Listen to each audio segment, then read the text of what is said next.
तुम्हारे कण कण में वो शिव शक्ति जुड़ी हुई है, वो सब इंजॉय कर रहे हैं, वो सब सेक्स नहीं कर रहे, वो यूनियन है, वो मिलना।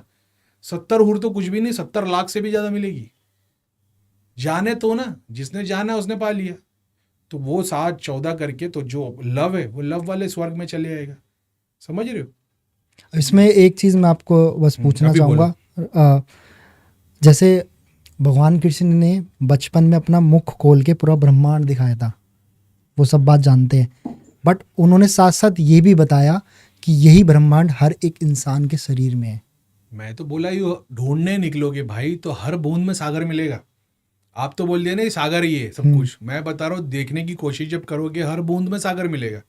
अभी साइंटिस्ट अगर माइक्रोस्कोप में बूंद डाल देगा, उसमें पूरी यूनिवर्स बसी हुई है। आज माइक्रोस्कोप के थ्रू हम जान रहे हैं ना, माइक्रोस्कोप नहीं था तो क्या था? तो हमारे जैसे सीयर, अब मैं तो चलो शैतान हूँ, चोर हूँ, लेकिन ऋषि मुनि संत थे जो जिनको सीयर्स बोला जाता था भाई, वो ध्यान साधना में यही तो देखते थे, अपनी body, human body, astral body, पेड़ पौधे पंछी, जब भी तो उन्होंने बताया, देवताओं का वर्णन किया। वो बता रहे तुम्हारे अंदर तुम्हारे दांत है, ये सारे एक एक देवता के स्थान है। ये देवता है, इनका काम क्या है? चबाना है। तुम्हारी जबान भी एक देवता है, उसके नीचे बहुत सारे गण है। तो जैसे तुम कुछ खाते हो वो सब उसके उसके टेस्ट लेना शुरू कर देते हैं। आप, मैं समझ रहे हो, तुम्हारी बॉडी से करोड़ों लोग एक्सपीरियंस ले रहे, तुमने एक्सपीरियंस नहीं किया। जिसने किया वो जानता है कि मैं तो कुछ हुई नहीं, मैं तो बस एक भ्रम हूं। भगवान अपनी लीला अपने ही गणों को मेरे थ्रू एक्सपीरियंस करवा रहा है। समझ रहे हो? तो हम समंदर में नहा रहे हैं और हमको लग रहा है हम समंदर में नहा रहे हैं, नहीं भाई, समंदर में तो करोड़ों जीव जंतु सब कुछ है।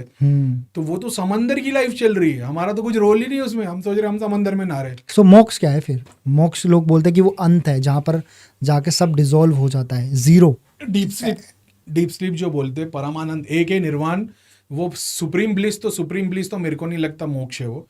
अगर तुम डीप स्लीप की बात करोगे, जब तुम एब्सेंट हो जाते हो, जैसे आप सोते वक्त में डीप स्लीप में जाते हो, आप एब्सेंट हो जाते हो, ना कॉन्शियस माइंड है ना ड्रीम है, तो डीप स्लीप में चले गए, जीरो हो गए, तो वो एक मोक्ष बताया गया। लेकिन मैं अगर बात करूँ इस चीज़ की, अगर तुम ये बोलते हो कि सबसे सुप्रीम स्टेज यही है, जिन्होंने हमारे पुराने ऋषि मुनियों ने बताया कि ये तत्व जब तुम जान लेते हो, उसको ब्रह्मांड में और कुछ भी नहीं चाहिए।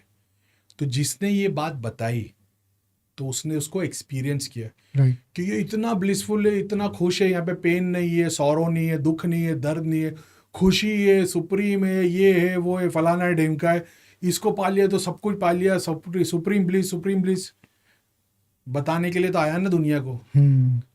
तो अगर तू इतना ब्लिस में था, उसके बावजूद तेरे को दिमाग में था कि दुनिया वालों को ये बात बतानी है, यानी वो 100 नहीं था, क्योंकि उस वक्त भी उस स्टेट में भी यहाँ के सोच दुनिया के बारे में सोच रहा था कि पीछे आके किताब में लिखूंगा कि मैंने एक्सपीरियंस किया हो।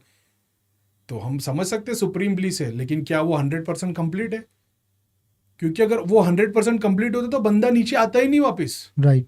वो तो निकल गया होता आगे भगवान के पास सुपर ब्लिस में, लेकिन वो आया ना वापस। पर बोला तो यही जाता है कि मोक्ष की प्राप्ति का मतलब है भगवान के पास का स्थान। बोलने को तो ये भी है कि भगवान हमारे अंदर है, बाहर है, हमारे साथ खड़ा है, सृष्टि करता है, ये वो है, ऐसा वैसा बोलने की तो बहुत सारी बात है। तो सच में है हमारे अंदर, हमारे साथ। जानने की कोशिश करोगे तो भगवान सारे दरवाजे खोल देगा। मैंने तय थोड़ी किया हो कि नहीं है ही नहीं, मैंने जानने की कोशिश की ना कि भगवान सुप्रीम ब्लिस में तो मैं तो इतनी बार ब्लिस करके तो नीचे आया हूँ। हाँ। तो मैं तो नहीं हुआ पार।